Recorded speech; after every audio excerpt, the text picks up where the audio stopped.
조갑제 TV 시청자 여러분 안녕하십니까? 2021년 2월 13일 새벽 5시 38분입니다.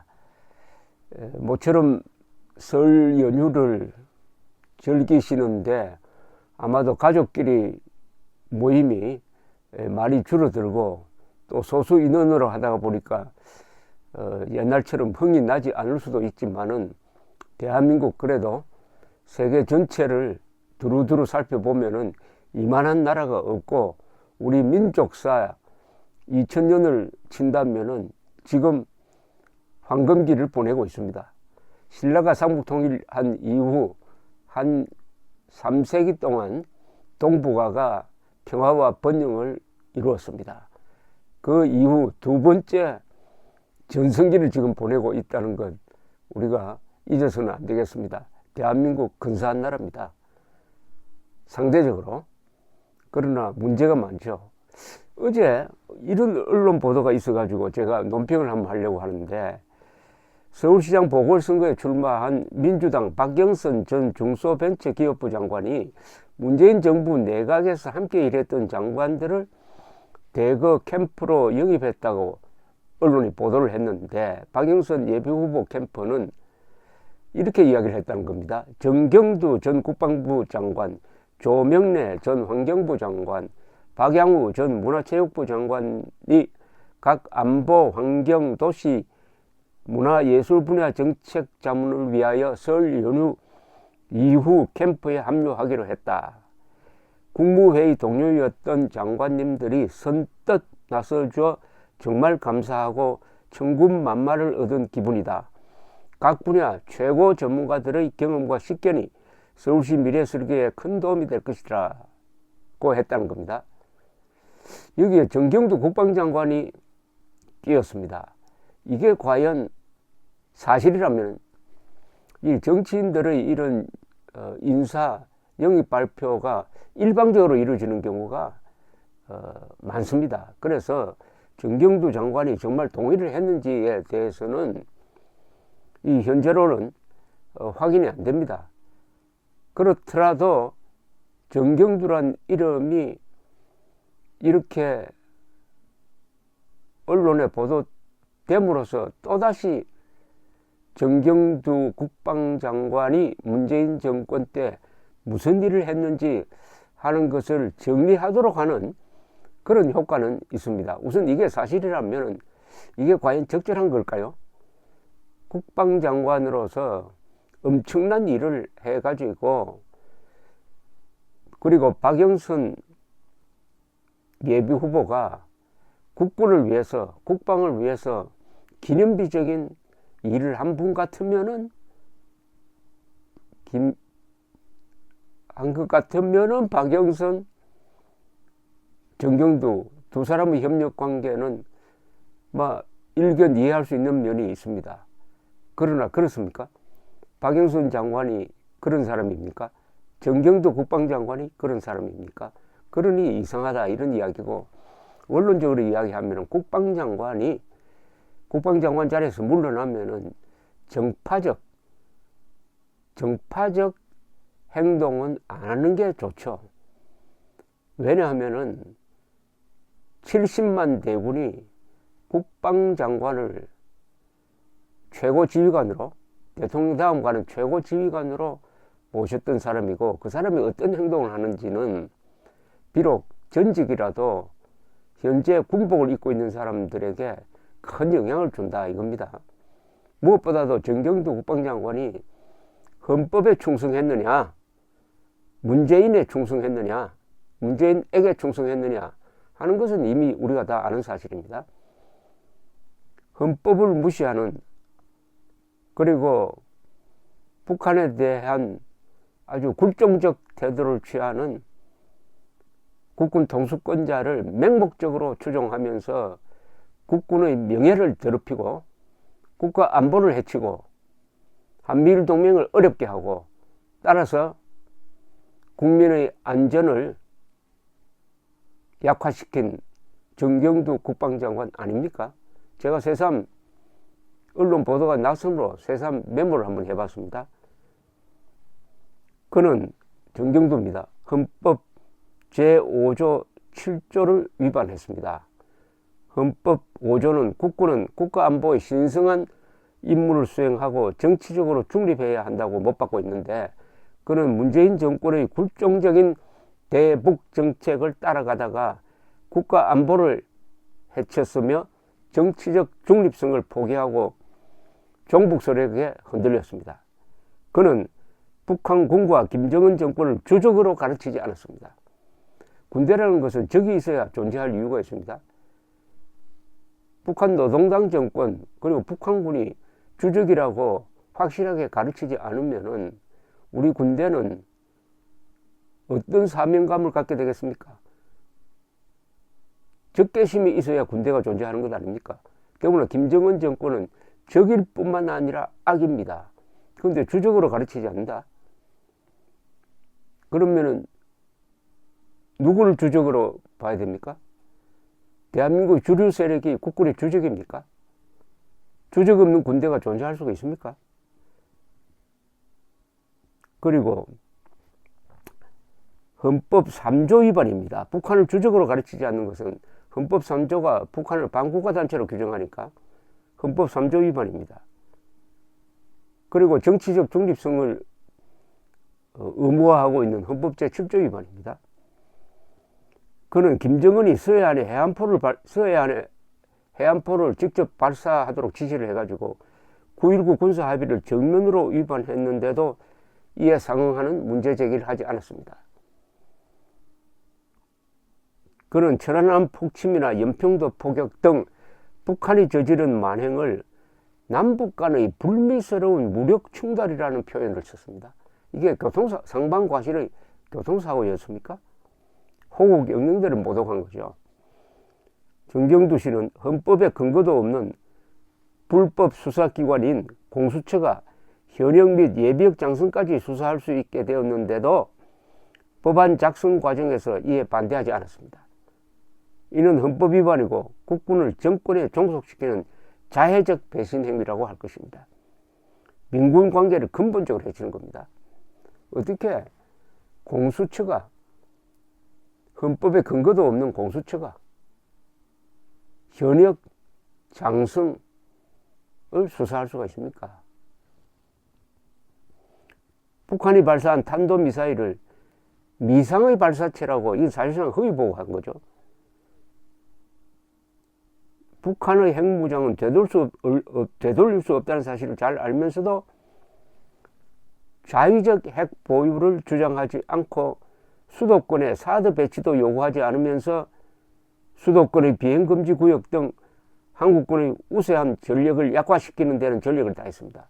즉 수도권의 안전을 해치는 방향의 정책을 폈다 이겁니다. 우선 사드 배치를 해야 될 것 아닙니까? 국방장관이 우리 대통령에게 건의를 했어야 될 것 아닙니까?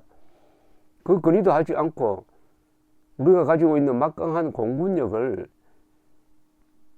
수도권 상공에 배치하지 못하도록 하는 이런 약속을 북한에 한 거 아닙니까? 대한민국 항복했습니까? 대한민국 항복하지도 않았는데 수도권 상공에 전투기 다니지 못하도록 하는 이런 합의를 시행하고 있다 이겁니다. 이 합의는 전임 송영무 장관 시절인데 그것을 불평 없이 시행하고 있다 이겁니다. 그는 전향하지 않는 골수 레닌주의자 조국이 법무장관으로 임명되어 국가안보에 치명적 사태가 발생할 수 있었는데도 침묵함으로써 헌법 제5조를 위반하였습니다. 헌법 제5조는 국군의 임무를 규정한 겁니다. 국군은 국토방위의 신성한 임무뿐만 아니라 국가안전보장의 최후 보루다. 그리고 정치적으로 중립해야 된다라고 했습니다. 국가의 안전보장에 전향하지 않는 레닌주의자가 법무장관으로 임명될 때 침묵하면 되겠습니까? 국방장관이? 국군은 건국의 초석, 호국의 간성, 근대화의 기관차, 민주화의 울타리 역할을 해왔습니다. 앞으로 자유통일의 무력이 되어야 합니다. 이런 위대한 국군의 명예를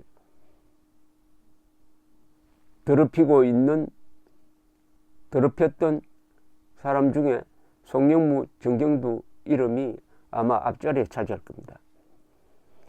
대한민국 수호 예비역 장성단이 송영무 전 국방장관과 정경두 현 당시입니다. 당시 국방장관을 이적 혐의로 고발한 적도 있습니다. 오죽했으면 전직 국방장관, 합참의장, 육군참모총장, 공군참모총장, 해군참모총장 수백 명이 들어가 있는 이 장성단이 전현직 국방장관을 이적 혐의, 그것도 이적 혐의로 고발했겠습니까? 고발 요지에는 이런 말이 있습니다. 북한은 신형 탄도미사일과 대구경 방사포를 연속 발사하고 있다. 9.19 군사합의서를 폐기하거나 최소한 시행의 유보를 선언해야 하는데 그렇게 하지 않았다. 이것은 이적행위다 이겁니다. 정경두 국방장관은 또 대정부 질의에서 북한의 미사일 실험을 도발로 보는지 적대 행위로 보는지 묻는 질문에 대해서 놀랍게도 유엔 안보리 결의를 위반한 북한을 편들고 나왔습니다. 이런 이야기까지 했다고 보도가 되었습니다. 그러면 우리가 시험 개발하는 것은 어떻게 표현해야 됩니까? 이거는 심재철 의원의 질의에 대한 답변이었는데 왜 우리는 합법적으로 미사일 실험할 수 있다. 우리는 핵을 개발하지 않으므로. 그러나 북한은 핵을 개발하고 핵을 무장했고 국제법 어겼으므로 북한은 어떤 탄도미사일 시험도 해서는 안 된다. 이게 안보리 결의입니다. 라고 왜 이야기하지 않았냐 이겁니다. 그리고 북한의 미사일 발사가 유엔 안보리 결의 위반인지 여부에 대해서도 그냥 안보리 소관이라고 이야기했어요. 가장 큰 피해를 보는 대한민국 국군의 수장되는 사람이 안보리 결의 위반이 분명한데도 안보리 결의 위반이란 말까지 하지 않았다는 겁니다. 그것은 주적을 보고도 주적이라고 하지 못하는 이야기하고 마찬가지 아닙니까? 아니 이런 사람이 남침했을 때 북한군과 싸우라고 명령할 수 있었겠습니까? 다행히 정경두 씨가 있을 때 김정은이가 남침하지 않는 게 다행입니다. 다행.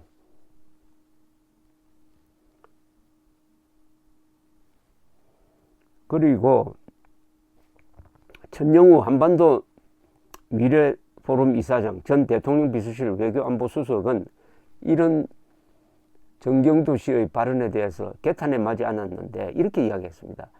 북한의 단거리 미사일 발사의 피해자는 우리뿐일 수 있는데도 정경두 장관이 문제 삼지 않으려고 엄청나게 애를 쓰고 있다는 인상을 받았다. 정 장관은 북한의 미사일 발사가 남북 군사합의에 위반되지 않는다라는 이야기를 하고 우리가 북한 미사일을 문제 삼으면 북한이 우리의 미사일 발사에 대해 뭐라고 하겠느냐고 했다고 흥분하면서 국방장관이 이런 말을 하는 것을 보고 깜짝 놀랐다. 이는 남북 군사합의 위반 여부가 문제가 아니고 국방장관이 한국과 북한의 미사일 발사를 도덕적, 법적, 정치적으로 같은 잣대로 판단하고 있는 게 문제다. 국방을 책임지는 장관까지 북한 미사일 발사가 문제가 되는 이유와 북한에 적용되는 국제규범을 어떻게 이렇게 모를 수 있을까? 큰 충격을 받았다. 그런 사람이 국방장관을 하고 또 옷을 벗고 또 여당 후보의 캠프에 합류한다. 그게 사실이라면 우리 군인들 아주 가슴 뿌듯하고 자랑스럽게 생각할 수 있을까요? 또 박영선 전 장관이 그런 사람입니까? 이런 간단한 기사 하나 소개해 드리겠습니다. 동아일보 2010년 4월 23일자입니다. 민주당 천안함 침몰 진상규명 특위위원으로 국방부 합동참모본부 방문 시 김태영 장관에게 한 질문, 박영선 당시 의원의 질문. 천안함 침몰이 한미 연합 독수리 훈련이나 수리 중인 미 해군 핵 잠수함과 관련이 있는 것 아니냐 하는 질문을 했다는 겁니다. 아니, 천안함 폭침은 상식적인 사람으로 보면은 그 순간부터 이건 북한이 한 거다 라고 판단해야 되는 것 아닙니까? 근데 국회의원 하고 있었던 박영선 씨가 계속 이런 음모론을 제기를 했다. 그래서 김태형 국방장관과 논쟁을 벌였다라고 보도가 되어 있습니다. 이런 사람을 위해서 정정국 국방장관, 공군 출신이죠. 정정국 국방장관이 대를 이어 도와준다 하는 게 우리 국군의 사기 진작에 큰 도움이 되겠습니까? 김태형 국방장관한테 한번 물어보시죠. 김태형 국방장관이 당시에 천안함 폭침 뒤에 수습을 하면서 박영선 의원과 여러 번 논쟁을 한 적이 있습니다. 그러니까 박영선 의원이 국방에 어떤 역할을 했는지 김태형 장관이 잘 알고 있을 겁니다. 그렇게 아주 온건한 김 장관이, 박영선 장관이 너무나 집요하게 천안함 폭침과 관련해서 질문을 하니까 박영선 의원은 집안에 그런 매력이 있습니까? 라는 말까지 했던 사람입니다. 오죽하면 그렇게 했겠습니까? 대한민국 국군은 20세기에 이스라엘 군대와 함께 가장 훌륭한 일을 한 군대입니다. 건국의 초석, 호국의 간성, 근대화의 기관차, 민주화의 울타리, 그리고 앞으로 자유통일로 나아가고 인류 문명국가를 건설하는 무력적 뒷받침을 해야 될 이 위대한 군대를 한 2년 동안 지휘했던 정경두 국방장관, 자신이 2년 동안 뭘 했는지 되돌아보고 박영선 씨가 어떤 사람인지 좀 알아보고 캠프에 합류하든 말든 해 주실 것을 촉구합니다. 국민의 한 사람으로서, 그리고 예비역 공군 병장의 한 사람으로서. 감사합니다.